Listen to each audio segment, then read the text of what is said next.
Welcome to the Human Capital Innovations Podcast. We're your source for personal, professional, and organizational growth and development, where we share original research, explore industry trends, and interview executives and thought leaders from across the globe.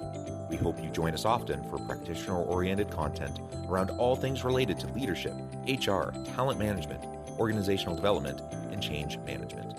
Maximize your personal and organizational potential with Human Capital Innovations Podcast. Do you enjoy the Human Capital Innovations Podcast? Please subscribe, leave a review, comment, share, and consider supporting the podcast on Patreon, even at the producer and sponsorship levels.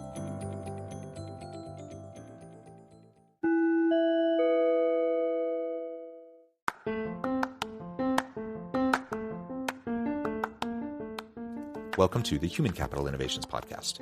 In this HCI Podcast episode, I talk with Chellappa about how the Japanese philosophy of Ikigai can be applied to the workplace.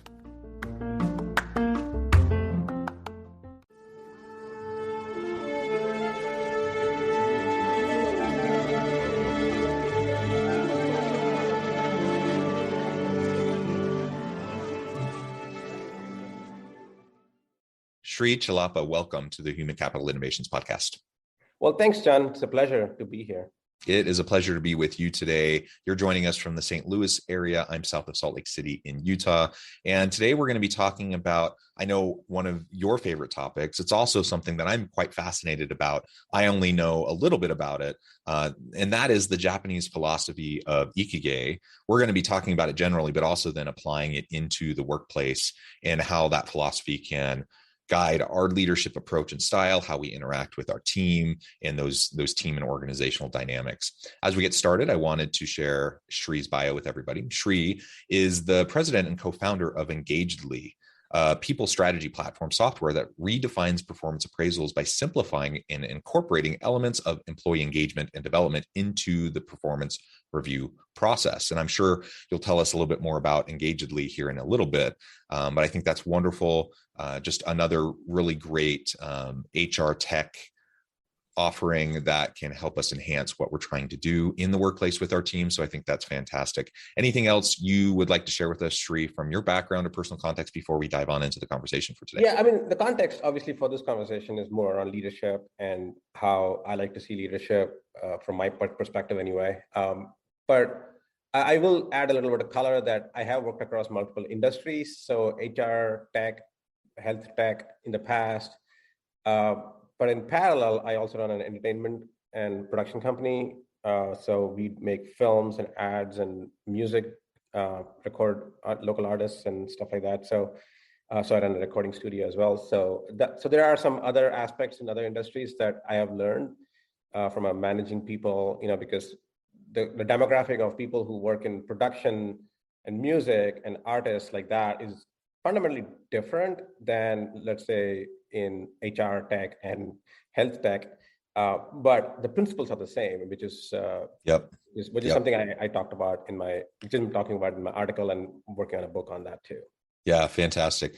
Yeah, and I always tell people, anyone who leads people is doing HR work. HR is about the human dynamic, the interplay between different individuals, and you have the different functional areas of HR. But really, anyone who supervises from the lowest level supervisor all the way up to senior executive to CEO levels, they're doing HR things as a part of their job each and every day. So it's really important for leaders to learn HR and how to do it better. It's really important for HR people to better understand the business as a whole, the strategy and the leadership as a whole, so that they can support them better. It's a give and take, and I think it's something we definitely need to focus on to have more transformational HR within organizations. Well, wonderful introduction, and I'm excited to dive on into this concept of Ikigai. Can you just briefly share with us the general approach, the general meaning of this philosophy, this idea, and then we can start to pull it apart and highlight principles from it? Yeah, absolutely. So there's not a good English translation of Ikigai because it is so contextual to the Japanese Okinawan culture. It's in the island of Okinawa.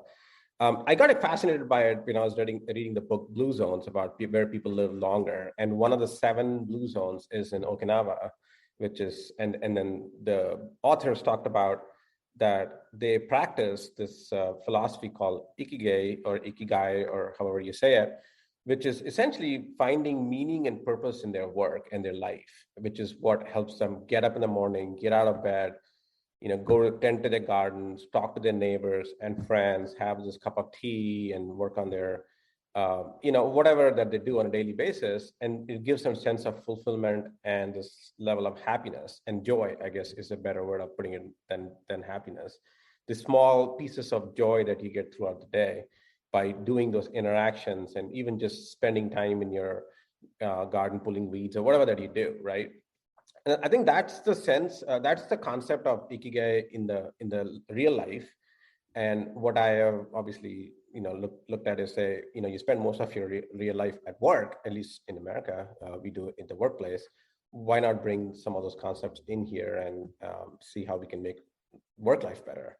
Yeah, and I'm glad you distinguish between happiness and joy, finding meaning and fulfillment. Like these are all related but separate concepts, and nobody's happy all the time.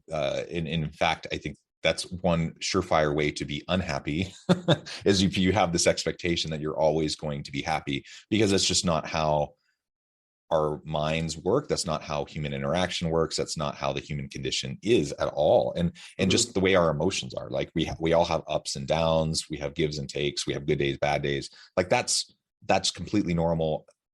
Anyone who always has a smile on their face and always is acting like they're bubbly and happy, they're experiencing pain and trauma and disappointment and frustration too. They're just putting on a facade, right?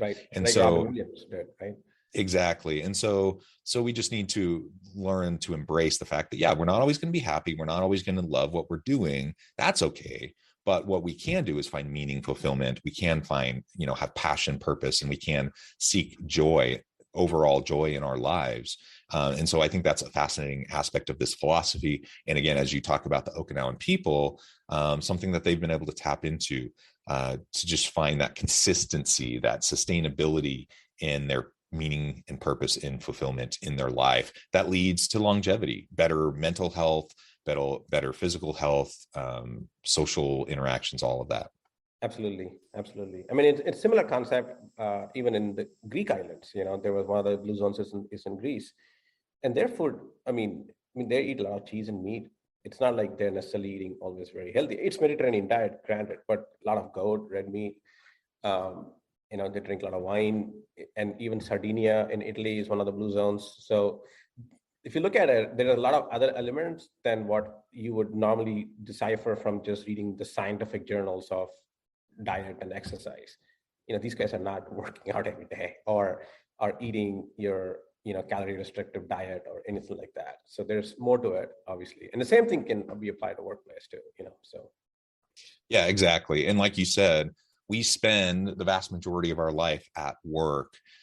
Now that varies across cultures and across societies, and some people work more than others. And in the US, we tend to work a lot. We don't take enough vacation time or time off with our families. We work longer hours on average, all of that. But, even in other countries where maybe they don't work as long of hours, we still just spend a huge amount of our waking hours at work, working with other people. And so, yeah, if we're trying to find meaning, fulfillment, purpose, joy in our life, of course, we're going to have to find that at work. Otherwise, we're going to be left wanting.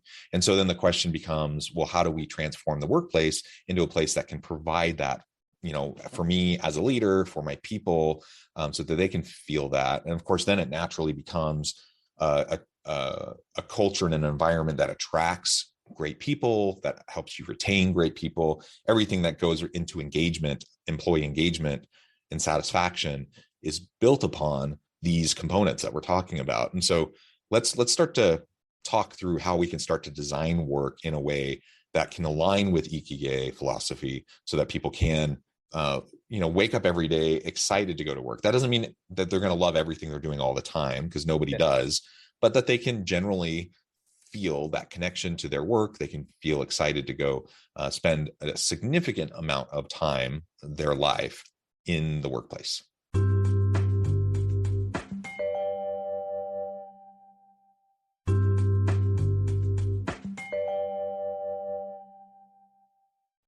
Yeah.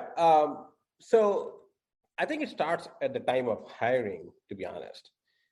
I mean, I was reading the statistics the other day that 60% or 70% of the people who get hired don't have a clear idea of what their job is going to be after they get hired.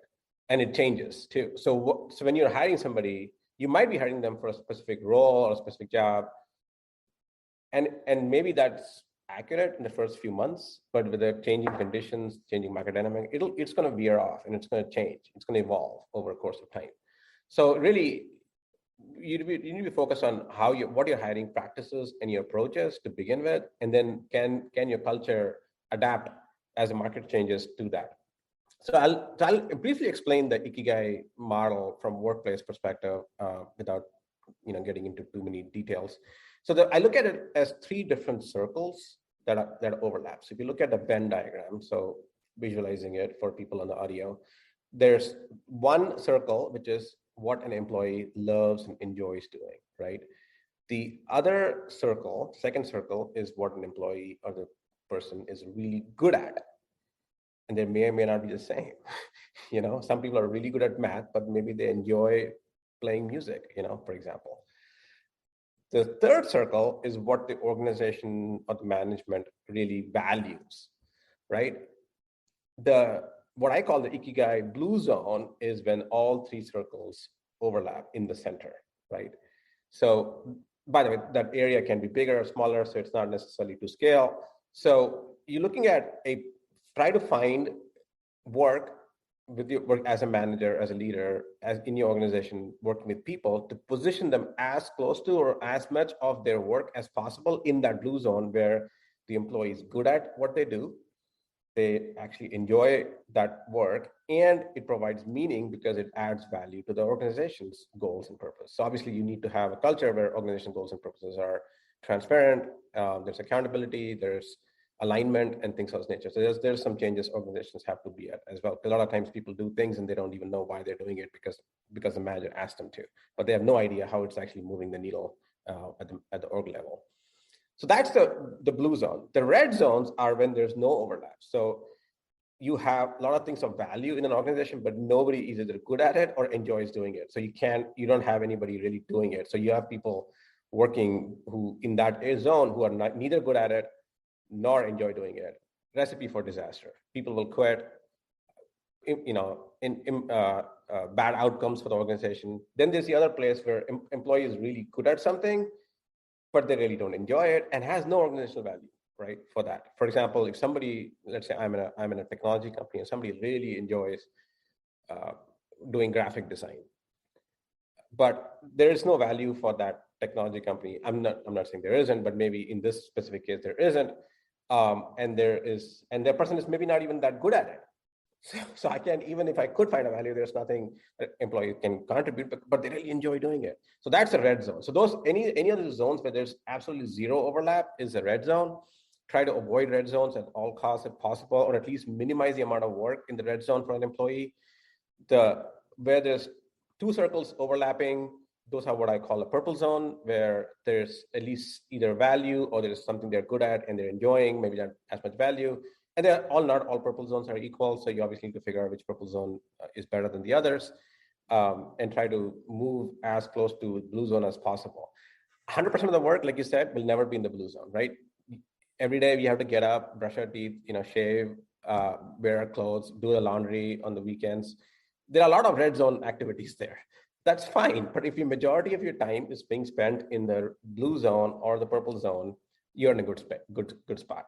So that's the way I think if a leadership and the management thinks about, when I'm working with Sam or Susie or whoever that is, is whether how much of their work is in the blue zone, how much of it is in the purple zone, and how much of it is in the red zone, and how do I optimize that? And how do I optimize for that employee's skills and interests and what my organization needs? And maybe then try to shift some of that red zone work to someone else who might have that work in their blue zone, right? Right. So that's where I would call the talent optimization comes in, where you're really trying to find the blue zone. So I don't think organizations really understand that. many ways. Yeah. The managers don't really ask their employees, what do you really enjoy? Yeah. You know, they infer that just because, you know, they might know them better, but in the remote environment, it's even harder. Yeah, well, there's a lot there that I want to drill down on. And just an example, real quick, a personal example from my own life. Longtime listeners of the podcast know, as an undergrad student, I changed majors a bunch of times. And I thought I had finally landed on accounting. I was at a really good school with a really good, top 5 program in the country. Accounting's a good, stable career. I'm pretty much guaranteed if I graduate from this program at this school, I'm going to be set on a really nice trajectory for a successful career, right? And I'm always going to make a good wage and whatnot. And I was good at it. I was really good at it. The problem was I hated it. So the more I got into it, the more I realized I actually didn't like it. I couldn't imagine myself doing that every day, all day. And so eventually I switched, and it kind of turned people's heads because I switched from accounting to sociology. And people are like, what are you doing? No one, you can't get a job with sociology. And of course, eventually, I get a PhD and I'm a professor and I do consulting work, and I've been just fine. But you're right. Like they were right. If I only got a bachelor's in sociology, chances are, most people who don't go on to grad school end up just working, in an entry-level job in a business. Right. And so, it was from a career perspective, kind of a silly move. But because it was something that aligned more with my passions, my interests, it was something I was able to lean into, really devote myself to, I was able to make it into a successful career, right? And if I would have done accounting, I probably wouldn't have. I probably would have been miserable. And if I'm miserable, I'm probably not going to work as well. I'm not going to accomplish as much. Now, that's not to say that there aren't other people that love accounting. And I'm glad there are. I'm glad there are great accountants out there that want to do that work, that are good at it. And I'm glad that it's not me. And so just, again, that alignment piece, that calibration piece is super important. The other thing I wanted to ask, so your description of the Venn diagrams and the blue zone, the red zone, the purple, it all makes perfect sense to me. And I suspect most listeners are like, yeah, that makes perfect sense. But what would you say to either the listener or just, the random executive who says, who cares? Like, why are we chasing our tail around this thing called employee engagement? It's work. You show up to work, I pay you, do the work. So I don't care if you're in the red zone, just do the work, stop complaining, and get it done. What would you say to people who kind of have that kind of mentality or philosophy?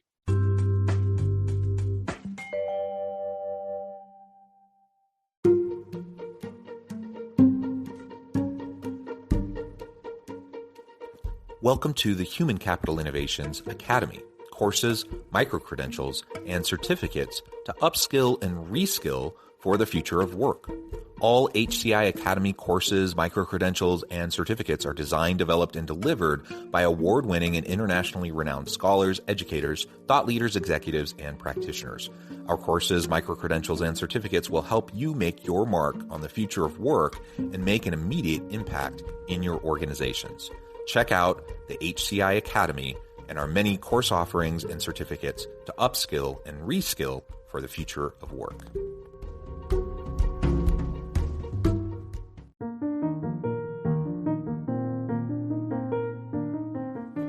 Check out our new weekly LinkedIn newsletter, Alchemizing Human Capital, exploring industry trends via original research and interviews with executives and thought leaders from across the globe. We look forward to having you join us.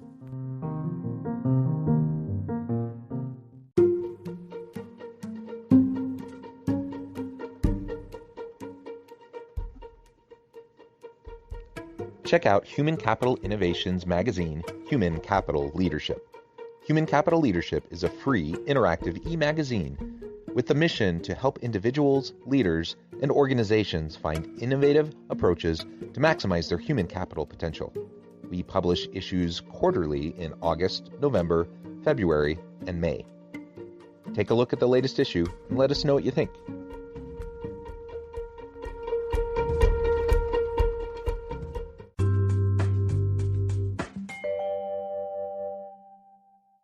Yeah, I mean, you can go down the Kmart route or the Starbucks route. It's really up to you. I mean, if you want to go down the Kmart route, I think that's a really good recipe for that. Because you want your business to be successful. and the whole aspect of employee engagement, the reason it's important is because that's where you get the discretionary effort. It's not what's in the bulleted list of the job description, where the person can see the gaps and say, hey, I see that we need to be doing this instead, or this more. And even though it's not in my job description, I'm going to pick up the ball and run with it. If you want employees like that, that approach is not going to work, right? And I think that's why you need to care. You need to care because of it is profitable for the organization in the long run, maybe even in the short run, right? You want people to do their best work and look for areas where you may not be looking because you're busy managing other things, so that you get a much better organization and a much better outcome overall. The one thing I wanted to add to your story, which I wanted to, also makes me realize that, is that these zones are not immutable, right? So you may have gotten into sociology, even if you were not good at it because you enjoyed it. You figured out a way to move from that circle to move to this purple circle and eventually to a blue zone, right? Because if you love something and enjoy something that much, you can over time get better at it and get good at it. And in fact, most people do if they spend enough time and do deliberate practice in that area, right? So these zones are completely fungible, and that's where good leadership and good management can come into play, to understand how do you move people, even though they may not be in a certain zone right now, but they could move to a more of a purple or a blue zone. Yeah, so it gets back to job design, and it gets back to a fundamental principle of good leadership is just knowing your people. You already alluded to it earlier in the episode, and that is that dynamics in the market shift, right? So you hire somebody who has a particular skill set, competencies, and capabilities to help you meet a particular need at this moment in time. Is that going to stay stagnant and stationary? Probably not. In most cases, there's going to be shift in what you're going to need people to do. And sometimes that means people end up leaving to go to a different job because even if they were in alignment at one point, it gets out of alignment.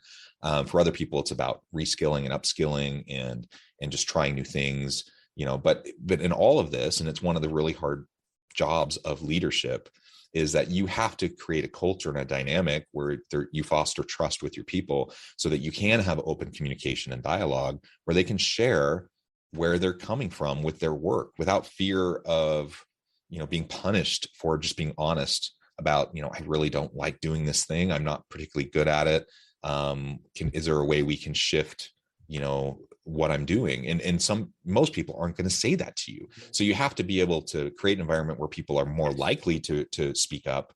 But also you have to know your people well enough that you can see it, even if they're not saying it, and that you can work in a real-time way to design work that you can get the best out of your people. And, my facetious question earlier about why should we even care about engagement?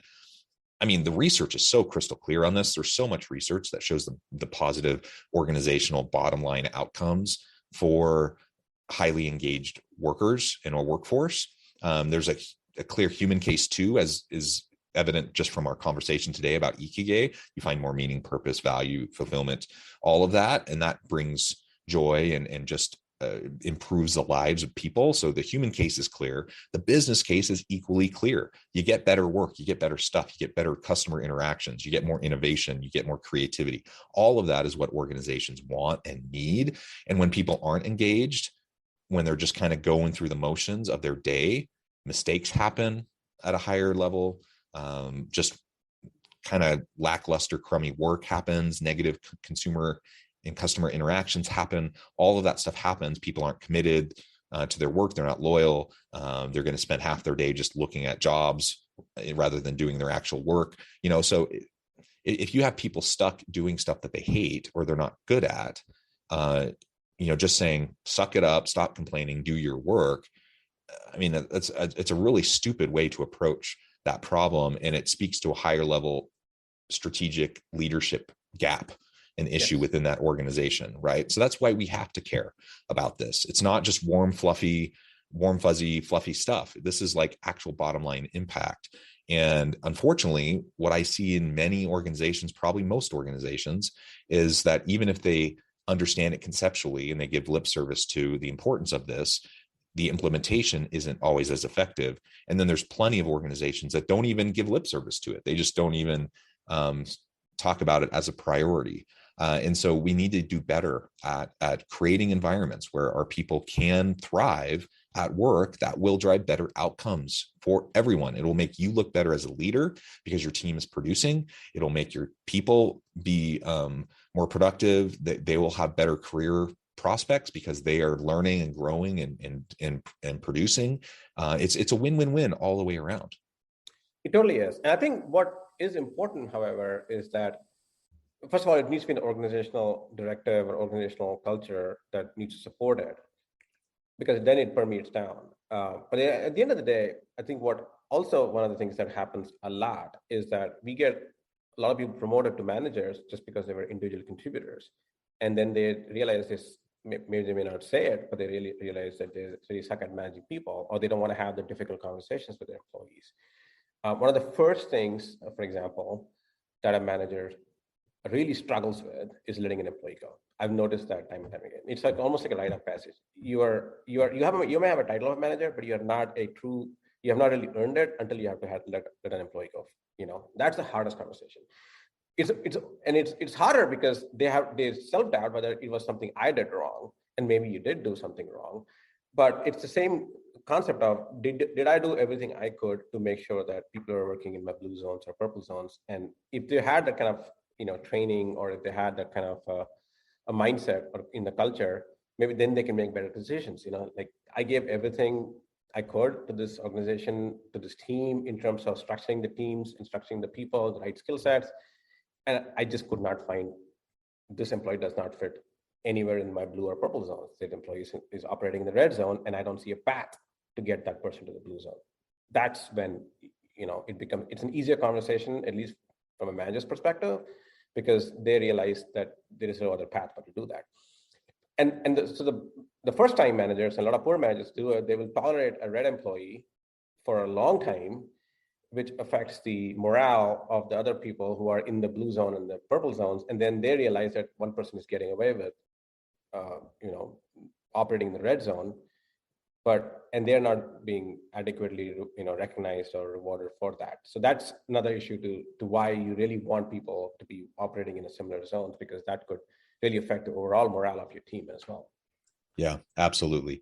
Shri, this has just been a fascinating conversation. We've only scratched the surface. There's so much more we could talk about here, but thank you so much for sharing your wisdom, your insights with me and the listeners today. Before we wrap up, I just wanted to give you a chance to share with listeners how they can connect with you and find out more about your work, and then give us a final word on the topic for today. Yeah, so they can connect with me on LinkedIn, Srikanth Chellappa or Sri Chellappa. I'm also on Twitter at Sri Chellappa. My company is Engagedly. It's engagedly.com. So we provide tools to help people get into those blue zones. But the final thought I would say is that you will never necessarily get everybody in your organization, including yourself, to operate in the blue zone. Try to optimize for the zones, right? Try to find out how do you get people to play in the right roles. And sports does a great job, right? You're in a team, you figure out which roles you're really good at, which roles you really enjoy, and then optimize your entire team at an org level, at the department level, so that you have the best team to play to win. Well said. Well said. Thank you, Shri. It's been a pleasure. I encourage listeners to reach out, get connected, find out more about what Shri and his team can do for you. And as always, I hope everyone can stay healthy and safe. They can find meaning and purpose at work each and every day. And I hope you all have a great week.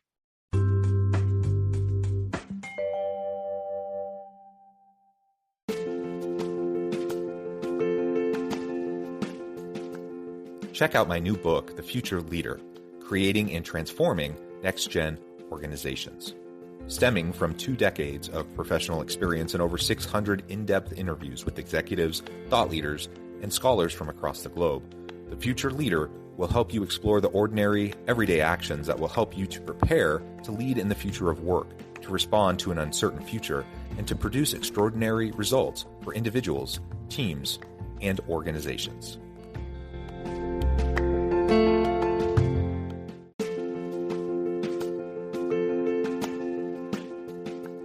Bluer Than Indigo Leadership, the journey of becoming a truly remarkable leader. Early in my adult life, I learned about an Asian proverb that translates as bluer than indigo. If you think about the color indigo, it is a brilliant, deep, and vibrant blue, what some would call the bluest of blues. To have something that is bluer than indigo is rare and truly remarkable. Contrary to popular myth, there is no one-size-fits-all or cookie-cutter approach to effective leadership. There is no silver bullet, no secret sauce, no go-to model that will solve all of your problems. The truth is, great leaders have all had their unique strengths and flaws, and have all had to discover and then pave their own distinctive path in their life's journey to fulfill their leadership potential.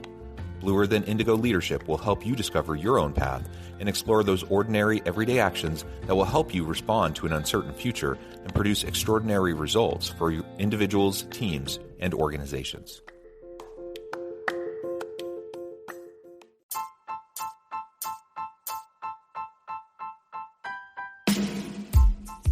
The alchemy of truly remarkable leadership. Ordinary, everyday actions that produce extraordinary results. Consider how the nature of work has shifted over the past 50 years. With increased globalization, rapid technological advancement, and the shift in economic composition, the average job of today looks very different than the average job of 50 years ago. What will the jobs and organizations of tomorrow look like? Moreover, what does this all mean for organizational leaders? What are the core competencies and capabilities of organizations and their leadership that are prepared for continued disruption and geopolitical and socioeconomic shifts? Regardless of what the future holds, increasingly, leaders need to be socially minded, data-driven, decisive, champions of talent, and disruptors of the traditional notions of leadership, teams, organizations, and work. The alchemy of truly remarkable leadership will help you to explore your own leadership competencies and capabilities and consider ways to apply and implement them into your workplace and personal life.